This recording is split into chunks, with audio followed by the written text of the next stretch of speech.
Meow, Hoople's cat. I've got a lot of stuff in my emergency medications boxes, but I'm going to add a medication. I'm adding melatonin, but not for the reasons you might think. It seems like everyone, their mother, and even their dog takes melatonin before bed. They have all these stories about how their gummies and pills help them sleep. But how much should you actually be taking? Is it safe to use melatonin every night? How does melatonin even work anyway? I once took melatonin for 3 nights. The first night it worked great, I slept well. The next 2 nights I kind of had a major hangover effect and the dreams were terrible, so I stopped taking it and used other methods of going to sleep, which is what I probably should have done in the first place. However, I came across research over the last few years that's been making me think more and more that I should add melatonin to my emergency medications kit for me to use in a grid down disaster situation, for the simple reason there will be no healthcare available, and whatever I can do to increase my personal chances of survival, providing the risk is minimal, is worth doing. None of this video is medical advice. You actually need to do your own research and think carefully about what you do yourselves. Just because melatonin may be over the counter in your country, like it is in mine, Canada, doesn't mean it's safe. Doesn't mean there won't be side effects. Doesn't mean if you take it incorrectly you might end up doing more harm than good. But if there's no healthcare service and you're ill, what are you going to do? What are you going to use melatonin for? Well, it turns out that melatonin is strongly suggested, though not proven, to be very effective against a certain classification of diseases that humanity gets, specifically viral diseases. The research is early and small and shouldn't be taken as gospel, but it's strongly suggestive enough to me to add it to my emergency medications boxes. The recent viral pandemic suggested it might help when I looked at research, but I didn't find enough evidence and I didn't use it, and therefore I did not recommend it. I only recommend stuff that I personally would use. Melatonin for the coronavirus pandemic has been suggested as a method to give people an immunity boost prior to vaccination, but I'm going to get into that in a bit. However, there's a natural ingredient that's been around for thousands of years and used by humans for thousands of years that actually does boost immunity. It's this. But the dosing is uncertain, and using 2 grams per day for 12 weeks is not hard in a smoothie. But if you want to take it for vaccine boosting, maybe a small smoothie with 2 tablespoons in it, about 6 to 12 hours beforehand, has been suggested. But if you're using melatonin for this, does it boost immunity or does it improve sleep? It's an interesting question, but boosting immunity in healthy adults and children might well cause more deaths. Good sleep is always a necessary health outcome, but a pill is the last resort. I found retiring to be awesome for my sleep, and I never used melatonin over 35 years of working 12-hour night shifts. Only elderly relatives have ever took it, and they've all had problems with it. That, of course, is correlational, not causational, and isn't research, it's just personal opinion. Now, as I mentioned, boosting immunity prior to vaccination can be counterproductive, unless you're already immunocompromised. If you're immunocompromised, you might want a better immune response to the vaccine so it doesn't get out of hand. Now, there is some arguments that improving people's immunity before vaccination improves the sticking of the vaccine. I don't know, not sure about it. So for the coronavirus, there is no absolute recommendation from medicine to take the medication before or during the infection. Melatonin isn't a drug you need a prescription for, at least not in the United States. While we typically think of this as a supplement, melatonin is actually a natural hormone produced by the pineal gland in your brain. From there, it absorbs into your blood and helps you fall asleep. Just because a medication doesn't require a prescription from a doctor doesn't mean it's safe, doesn't mean it's free of side effects. Even worse, if you think about it, humans normally produce melatonin to help go sleepy and fall asleep at the end of the day. It's triggered by reduction in light levels, it's blocked by an increase in light levels. So it really shouldn't need supplementing at all. Blackout curtains, quiet, cool room, reading, not with electronic devices, etc., etc. Whole bunch of things you can do to increase sleep before you start adding melatonin to your own body. Darkness tells the pineal gland to make melatonin, causing you to feel tired and ready for bed. On the other hand, light stops melatonin production and keeps you awake. That's why it's not good to look at screens and bright lights late at night. So melatonin is not being treated by healthcare as a medication, but it's been used as a medication. But remember, synthetic melatonin is a dietary supplement, meaning the FDA doesn't closely regulate it. Use of melatonin is now huge in the United States of America. This is continuing a trend that started in the 1990s. By 2018, 25% of Americans stated they were taking melatonin regularly. Bear in mind, Americans are the most heavily medicated population on the planet, but use generally in the West has increased. A research study looked at people taking melatonin in the United States of America, and over 90% of them said it was helping them sleep better.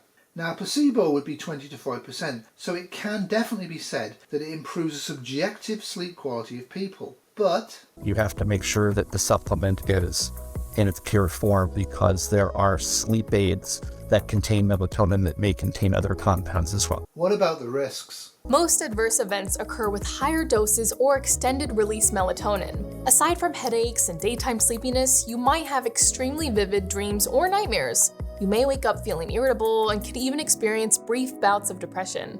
Depression can increase, which will increase suicide rates. For disaster use, the daytime sleepiness is something to be avoided. In fact, I think it's a contraindication to using melatonin in a disaster. And yet I'm going to stock it. Why? We'll get to that. Melatonin can improve anxiety and lower blood pressure. It can reduce tumour, cancer growth, and it can decrease the incidence of osteoporosis.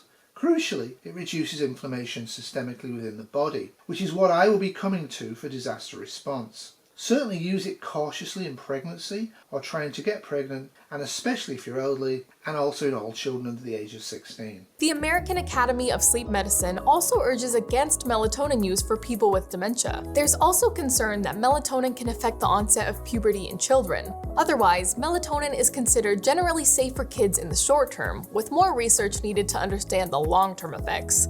The age of onset of puberty in the West has been plunging over recent years, probably due to a whole bunch of environmental and agricultural reasons. However, I wouldn't worry too much about delaying puberty given that fact. What I would be very much concerned about is the long-term effects of taking this medication. They are mostly unknown, but as melatonin has been used by many people for many years, it appears to be there's no obvious evidence of major ongoing problems. So if you're going to take it to help you sleep, what's the dose? I typically recommend patients take a small dose of melatonin 2 to 3 hours before bedtime for delayed sleep phase. Small dose being 3 milligrams, 5 milligrams, something like this. That being said, some people will have a sedative effect from even a smaller dose of melatonin. So if you're planning to take melatonin during a disaster to improve your sleep quality, you need to try it before the disaster happens. You really got to find out how this is going to affect your cognition and your wakefulness during the day and during the night. Remember, a disaster might invert your normal sleeping pattern. If you're going to take melatonin, take it beforehand to figure out what it's going to do to you. If any of these apply to you, do not take melatonin under any circumstances unless you've talked to a knowledgeable medical doctor or a nurse practitioner, somebody who's very aware of sleep issues and interactions, not just your general practitioner. They're going to give you an opinion based on almost no knowledge. These are the maximum daily doses. Again, for sleep, talk to an MD or an advanced nurse practitioner first, one who actually treats sleep issues. For the over 65 group, I never think about taking it long term. It's actually problematic with dementia, and I wouldn't risk cognition issues in the elderly. It's just not worth it. They're all going to complain about lack of sleep. It's part of getting older. Use sleep hygiene methods, whole bunch of stuff to do before you start dosing with melatonin. If you are dosing with melatonin, make sure a doctor who understands sleep medicine has prescribed it. Back to the corona pandemic. Current research strongly suggests that if you start 5 milligrams of melatonin for a healthy adult on the first day of actual diagnosis, the evidence is pretty strongly suggestive that it lowers both the disease mortality and morbidity. This only applies to adults who were healthy going into hospitals where a few patients were given it and a few patients were not. However, it is strongly suggestive that if you have a viral infection like the coronavirus, if you start taking 5 milligrams of melatonin if you're a healthy adult, you will have a less chance of dying and less chance of ongoing illness. But I'm not stocking it for the corona pandemic. I'm stocking it because of its effects on other viral infections. I'd prefer to be treated in a modern tertiary care hospital if I have one of them, but in a disaster I may not be able to get any health care at all, and adding melatonin 5 milligrams a day might help me. Remember, might.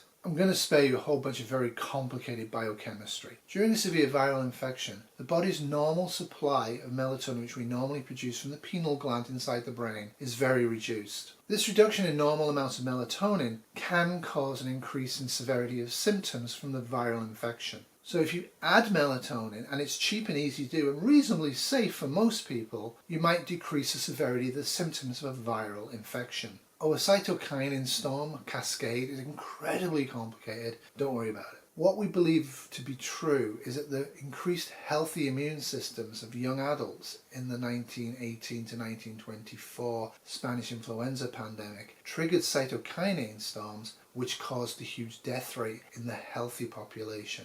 This is very different from the recent pandemic we had. But messing around with your immune response isn't necessarily safe. Mice with RSV do better if given melatonin, but talk to an MD before giving it to any child. Mice with Ebola also responded better if given melatonin, but bear in mind most of them still died. There have been fair evidence starting or being on melatonin when infected by Ebola increases survival rates. It seems most viral diseases in animals respond well if given melatonin. It's completely useless in bacteriological or fungal infections. If you have a bleeding disorder where you bleed easily and you're on aspirin or on blood thinners for heart disease, really avoid melatonin. In a disaster, normal medication care may well be absent for a time or forever, so adding a cheap over-the-counter stable medication that increases survivability from viral infections seems to me prudent. There's enough evidence now that I'm adding it to my kits. HIV is now another viral infection where melatonin use has shown reasonable levels of improvement, though the numbers studied so far are very low. Now, with 25% of Americans actually taking melatonin and a large number therefore of them already have HIV, there has been no obvious reported correlational issues, so it appears to be safe to take it if you have HIV. In conclusion, melatonin is going to be added to my emergency medications kits for disaster. Currently, Ebola is easily avoided once it's known to be circulating in the community, and it's the worst disease currently known for many reasons. Melatonin has shown evidence of decreasing the severity of Ebola and increasing survivability from it. So I'd use it for all viral infections in an ongoing disaster where I couldn't get help. This includes measles, if no normal healthcare is available. It is highly unlikely Ebola will ever mutate naturally into an airborne variant. If it does, expect a total societal breakdown and shutdown in many areas. However, humans are no doubt creating bioweapons, so it's prudent to think about it. So good luck. I'm talking about my personal medications, my personal preps for disaster. In no way should you listen to some random online telling you to take a medication and just take it because it sounds good. This is my opinion about what I'm doing, and I welcome people to critique and criticize it in the comments below. It will help me. But never ever take some medical advice from some random on YouTube. It's really a bad idea. Oh, before you go, regular viewers, I did mention that sale.ca had a sale on first aid kits in Canada, and unfortunately the bigger kits were only available if you went there in person. I ordered the 2 tiny kits and I did a review on it. And then Kitty travelled to Whitby to have a birthday dinner with a friend of hers. She went to sale for me. Half price, $89. Expect a review soon. Doodles. This is Wolfie Terrier Productions 2024, listening to Modern Refugee.